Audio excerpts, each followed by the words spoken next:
ایک دفعہ کا ذکر ہے، اغربا کی ریاست میں ایک نہایت ہی حوصلہ مند اور ہمدرد شہزادی رہتی تھی جس کا نام جیسمین تھا۔ اس کا زیادہ تر وقت محل کی بڑی بڑی دیواروں کے درمیان میں گزرتا تھا جہاں پر ہر قسم کی آسائش موجود تھی، لیکن اس کی خواہش کچھ اور تھی۔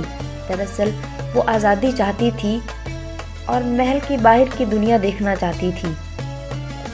شہزادی جیسمین، جس کی گہری کالی آنکھیں تھیں اور لمبے گھنے بال تھے، اس کا دل ہمدردی سے بھرا ہوا تھا اور اس کے ساتھ ساتھ وہ موم جوئی کی خواہش مند تھی۔ تو اکثر وہ سکون حاصل کرنے کے لیے شاہی باغ میں جاتی تھی جہاں پر مختلف رنگوں کے پھول کھلتے تھے اور ان کی خوشبو ہوا میں مہک جاتی تھی، جسے شہزادی جیسمین بہت ہی زیادہ پسند کرتی تھی۔ اور اس سب کے دوران میں وہ باہر کی دنیا کو ہی یاد کر رہی ہوتی تھی۔ وہ ایک شہزادی تھی، لیکن اس کے باوجود وہ ایک شہزادے کے ساتھ شادی کرنے کو قید سمجھتی تھی، کیونکہ وہ چاہتی تھی کہ وہ شادی اس سے کرے جس سے وہ محبت کرتی ہے، جس کے ساتھ اس کی سالوں سال دوستی رہی ہو اور جس کے پاس ایک اچھا دل ہو، اور وہ دونوں ایک دوسرے کو ایک زندگی کا مقصد اور مطلب سمجھا سکیں۔ اور بالآخر اپنے شوق کے ساتھ ایک دن وہ محل سے نکلنے میں کامیاب ہوئی۔ اس کے بعد وہ ایک عام انسان کی حیثیت سے اغربا کے بازاروں میں گھومنے لگی، جہاں پر اس کی ملاقات الادین سے ہوئی، جو کہ ایک بہت ہی خوبصورت اور شاطر لڑکا تھا جس کے دل بے پناہ خواہشات سے بھرا ہوا تھا۔ الادین ایک یتیم لڑکا تھا، لیکن وہ اپنی پھرتی اور اپنی تیزی کی بدولت وہاں پر اپنا گزر بسر کر رہا تھا۔ دونوں نے مل کر ایک دوسرے کو بہت سی کہانیاں سنائی۔ انہوں نے اپنے خواب ایک دوسرے کے ساتھ بیان کیے، کیونکہ وہ دونوں کی اصل شخصیت کے بارے میں نہیں جانتے تھے اور نہ ہی وہ اپنی پہچان دوسروں کو بتانا چاہتے تھے۔ جیسے جیسے ان دونوں کا وقت ساتھ گزر رہا تھا، الادین نے جیسمین کو شہر کی بہت ہی زیادہ خوبصورت اور رنگ برنگی زندگی دکھائی۔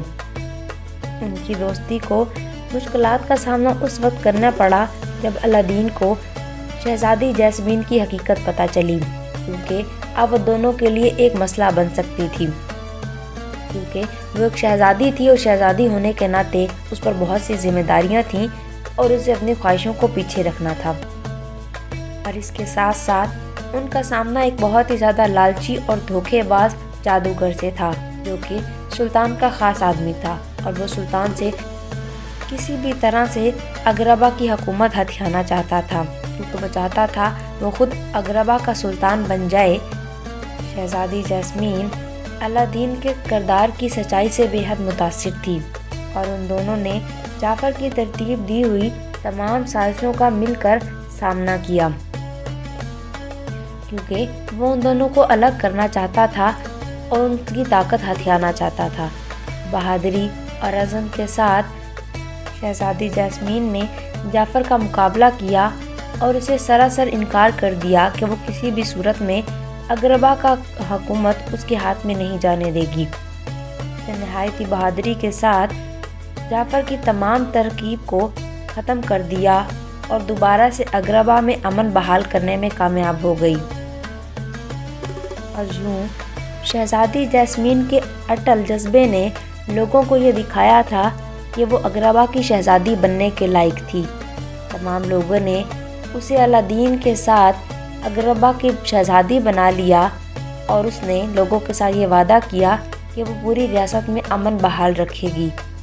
شہزادی جیسمین اور الادین کی یہ کہانی دور دور تک پھیل گئی کہ لوگوں کو محبت، بہادری اور برائی کا ڈٹ کر مقابلہ کرنے کی ترغیب دیتی ہے۔